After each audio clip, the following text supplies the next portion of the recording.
আমাদের পঞ্চ ইন্দ্রিয় ঠিকঠাক রয়েছে। আর এনাদের দেখতে পাচ্ছেন চোখটায় নাই, আলোটায় নাই, সামনে দীপাবলি, তা সত্ত্বেও একই সরলরেখায় লাইন দিয়ে কিভাবে এগিয়ে যাচ্ছেন।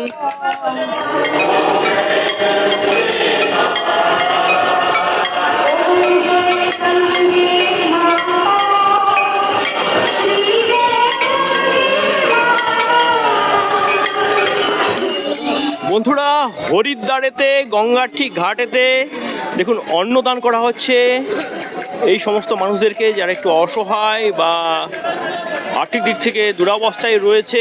দেখুন এখানে রয়েছে লুচি, পরোটা, হালুয়া, চাউল মানে আমাদের ভাত। আর আঙ্কেল ये क्या है? আলু ঝোল। এ পুরো অন্নদান না, অন্নদান চলছে। অন্নদান।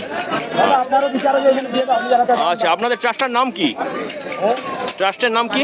রেস্টে না, এটা তো দোকান আমাদের। ও দোকান, এইটা এই দোকান থেকে দিচ্ছেন? আচ্ছা, দোকান থেকে এই যে দোকান দেখতে পাচ্ছেন, এই দোকান থেকে প্রতিদিন দেওয়া হয়?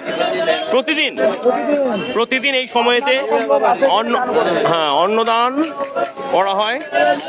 তো এখানে যে আমরা যারা টুরিস্ট আসি, পর্যটক আসি, তারা যে দান করি, সেই দানকে এইভাবেতে দেখতে পাচ্ছেন সাধারণের মধ্যে বিলিয়ে দেওয়া হচ্ছে।